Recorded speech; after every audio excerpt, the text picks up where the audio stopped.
Hey guys, my name is Marcus, I'm joined by Andrew from Bombastic, and today we're bringing you 10 types of players in Star Wars Battlefront 2, Part 2. Hey everyone, it's Andrew. Now let's get into this list.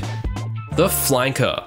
Have you ever found yourself in a position where your team is getting slaughtered and then said to one of your friends, "Hey man, we should try go around. Follow me." The flanker is the type of player that's always trying to outsmart the enemy team. They tiptoe and sprint their way around the edges of the battlefield, trying to attack the enemy from where they least expect. These types of players always work best in small units or squads, big enough to have an impact, but small enough to go unnoticed. Only problem is, when they do get noticed, they usually get brutally killed in a messy skirmish. However, when their flanking plan works, they can make a huge impact on taking an objective and can change the course of the match. The hot-headed player. These players are by far the most reckless on this list. They're the type of people who are crazy enough to do things like skydiving, swimming with sharks, bungee jumping, or even eating sweet potato in real life. Ugh, just the name of that vegetable makes... Dude, I love sweet potato, but I strongly believe cauliflower is a poisoned version of broccoli. With a lifespan similar to that of a mayfly, the hot-headed player carelessly charges into enemy-filled rooms, only to die a few seconds later. But in their eyes, it's all worth it if they get a kill or two in the process. You'll often see them running into rooms kamikaze style, throwing a grenade at their feet and hoping to take down a few extra opponents. They're definitely one of the funniest players to watch. The aggressive sniper. When you Google the definition of sniper, it reads, a person who shoots from a hiding place, especially accurately and at long range. Well, the aggressive sniper basically just removed hiding place and at long range from this definition, but hopefully retained the accurately part. Aggressive snipers play as the specialist class, equipping a sniper, but then pretend they equipped a shotgun instead. They force their way to the front line of the battlefront and use their sniper rifle to pick off enemies from close range. If they miss their shots, you'll probably see them frantically rolling from side to side as if they're trying to put out a fire burning through their armor. When they make their shots though, they can be deadly. The ski speeder hogs. When playing on Crate, you'll probably see them at the top of the leaderboard due to their meta, or most effective tactic available, style of play. They only play about 50% of each game, as the other 50% is spent waiting in the menus for their beloved speeders. Some people find these players irritating because if there is a ski speeder hog on your team, you'll find it almost impossible to get one of those speedy vehicles for yourself. The Menu Man.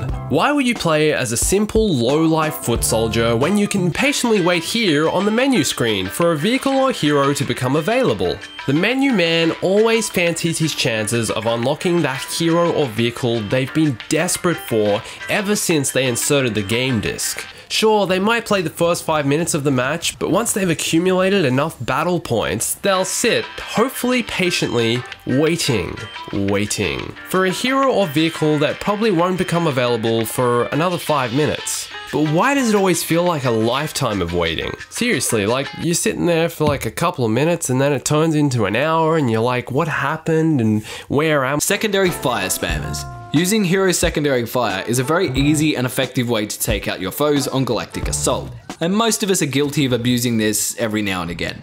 But secondary fire is like chewing your fingernails. The more you do it, the more addictive it becomes. Secondary fire spammers have used this glitch so much it has become an obsession. They live, breathe, and dream secondary fire. I've even heard rumors that secondary fire spammers called a 2-week public holiday the day they found out Iden and Leia were receiving buffs. Although hated by their opponents, you cannot deny the extraordinary power these players wield. They can, and often do, single-handedly change the course of matches. The Adapter. This is one of the smartest types of players on the battlefront. They understand the game, they understand the situation, and they understand how they have to play to get their team to victory. Otherwise known as the all-rounder, or in tennis terms, the all-court player.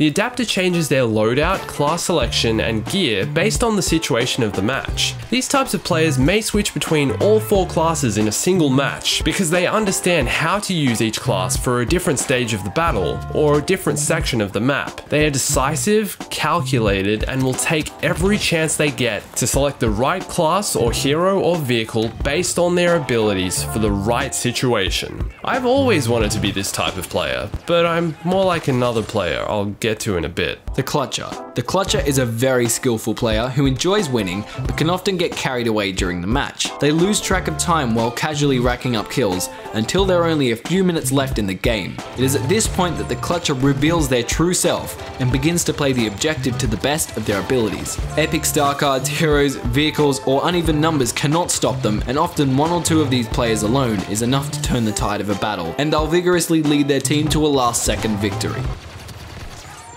The Switcher. Okay, so you remember how the adapter changes between classes based on the situation of the battle. Well, the Switcher does the same thing, but switches because usually they're failing at using their current class. They try to replicate the success of the adapter, but can only dream of having their skill level. They are indecisive, frustrated, and outskilled. They try to be good at the game, they want to be good at using the sniper or the officer, but almost always end up switching back to the simple old assault. Point, shoot, throw grenade, repeat.